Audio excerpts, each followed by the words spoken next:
So mga kapatid, talagang ang lindol na to na naranasan natin ay napakaliwanag na totoo sinasabi ng Biblia. So dapat ay mga mananampalataya at sa lahat ng mga tao na dapat ito ay maintindihan natin na ito ay warning ng Panginoon sa atin. Kaya nga po sa Biblia, sa Revelation, binabanggit dito yung mga numbers na namatay. At magugulat tayo, yung number na binigay na ito ay nangyari pala sa ibang bansa. Basahin po natin ang pahayag 11 verse 13. Ang sabi po rito, ng oras ding iyon, lumindol ng napakalakas. Nawasak ang ikasampung bahagi ng lungsod at 7,000 ang namatay. Natakot ang natirang mga tao kaya pinuri nila ang Diyos sa langit. Kaya mga kapatid, may lindol pala na 7,000 ang mamamatay na sinabi sa Biblia. At dahil doon, marami ang magpupuri sa Diyos, yung mga natira. Kaya nga po pa may lindol, maraming tao na nagbabalik loob sa Diyos, muling lumalapit sa Panginoon. So marami po, no? Kaya nga bawat lindol na maraming tao natatakot. Pero, nangyari na pala ang mga ito. Noong April 25, 2015, 7,000 ang namatay sa Nepal, no? Sa India. So, 7,000 po ang namatay. At sa Israel, no, October 23, 2013, no? 7,000 din ang namatay. So, ano pang bansa ang may ganung bilang? Dito po sa Turkey, no? February 7, 2023, 7,000 din ang namatay.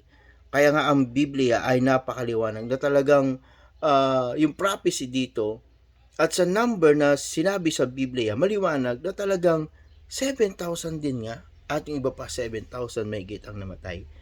Kaya nga sinasabi sa Biblia na meron pang isa pang lindol na mangyayari sa buong mundo at ito ang pinakamalakas na lindol na makikita natin at sinasabi dito sa Biblia.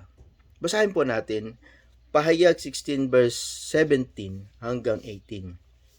Ibinuhos na ikapitong anghel ang kanyang mangkok sa himpapawid at lumabas sa templo ang isang malakas na tinig mula roon na nagsasabi, naganap na. At nagkaroon ng mga kidlat, mga tinig, mga kulog at malakas na lindol na hindi pa nangyari kailanman mula pang magkaroon ng tao sa lupa. Isang napakalakas na lindol. So, gaano katindi ang lindol na ito na sinasabi sa Biblia? Gaano ito kalakas? As sinasabi sa 19 hanggang 20, ang dakilang lungsod ng Babylonia ay nahati sa tatlo at ang mga lungsod sa lahat ng bansa ay nawasak. Tinupad ng Diyos ang sinasabi niya tungkol sa mga taong nakatira sa lungsod ng Babylonia. Kaya dumating sa kanila ang parusa ng Diyos. Dahil sa matinding galit niya, naglaho ang lahat ng isla at naglaho rin ang mga bundok. So mga kapatid, ito ang pinakamalakas na lindol na maranasan ng tao sa buong mundo. At ito talaga ay 100% na mangyayari.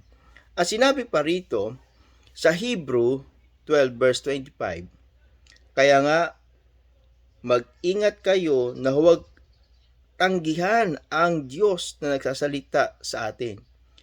Ang mga tao noon na hindi nakinig sa mga propeta rito sa lupa ay hindi nakaligtas sa parusa. Paano kaya tayo makaligtas kung hindi natin pakikinggan ang nagsasalita mula sa langit? Yumanig noon ang lupa nang magsalita ang Diyos at ngayon nga ay nangako siya na minsan ko pang yayanigin ang mundo, pati na rin ang langit. So napakaliwanag po dito mga kapatid. Ang pagyanig na nagaganapin sa mundo ay talagang hindi lang mundo, pati langit yanigin ng Panginoon. Kaya nga ito ay warning po sa atin. Bakit sinasabi ng Biblia? Alam nyo, nung panahon ni Moises, pinakita rito na may matinding nangyari that time, nung panahon ni Moises, na nagkaroon ng biyak ng lupa at nilamon yung mga suwail.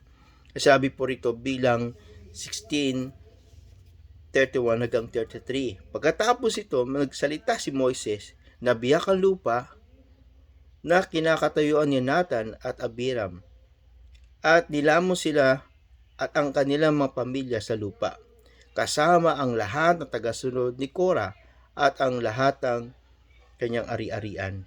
Buhay silang lahat na nilamon ng lupa, pati ang kanilang mga ari-arian. Sumara ang lupa at nawala sila sa kapulungan. Mga kapatid, habang nabibiyak ng lupa, nilamon yung mga suwail, nilamon yung mga matitigas ang ulo. Kaya sinasabi sa Biblia na pakinggan natin yung sinasabi ng Word of God, yung sinasabi sa Biblia na dapat tayo ay magising. Pero sabi nga dito, iingatan na naman ng Panginoon yung mga lingkod niya. Kaya nga sinasabi dito nung panahon ni Moises, nakikita nila nilamon yung mga tao na suwail, nilalamon ng lupa. Pero sila Moises at kanyang mga tagasunod at mga naglilingkod sa Panginoon ay hindi. Ibig sabihin, sa darating na matinding lindol, at tinatawag niyang the big one, o mas matindi pa to sa big one, dahil lahat ng lungsod, lahat ng sinasabi rito, ari-arian, at sa bawat bansa ay lulubog at walang matitirang, sabi nga dito, pulo o isla. So sa ating bansa ay meron tayong 7,000 na isla, pero lahat po yan ay mawawala ng oras ding ito sa matinding parusa ng Diyos. At ito naman po ay mararanasan ng mga taong ayaw sumunod sa Panginoon. Kaya po mga kapatid, ngayon pa lang magbalik loob na tayo. Ngayon pa lang lumapit na tayo kay Lord. Kaya itong lindol na ito na darating ay palakas ng palakas, hindi po ito pahina ng pahina ang lindol na ito. Pero ang sinasabi sa Biblia sa mga nagmamahal sa Panginoon, sabi dito sa Salmo 91 verse 14 hanggang 16, sinabi ng Diyos, ililigtas ko at iingatan ng umiibig at kumikilala sa akin. Kapag tumawag sila sa akin, sasagutin ko sila. Sa oras ng kangkuluhan, sasamahan ko siya. Ililigtas ko sila at pararangalan. Bibigyan ko sila ng mahabang buhay at ipapakita ko sa kanya ang aking pagliligtas. So, ganito po ang sasapitin ng mga taong naglilingkod kay Lord. Kaligtasan po. Kaya po, maghanda po tayo sa darating pang mga lindol na ito'y mas malakas na sinasabi sa Biblia, pero mararanasan ito ng mga taong ayaw sumunod sa Panginoon. Ito yung sinasabi po sa last stage. Ito yung daladalang mangkok na sinasabi sa Biblia, maranasan ng mga suwail. Pero yung mga naglilingkod, yung mga nagbalik loob, ang maranasan naman nila ay kaligtasan. So maraming salamat po mga kapatid. Sana po i-share nyo po ang mensaheng ito at pagpalain po kayo ng Panginoon.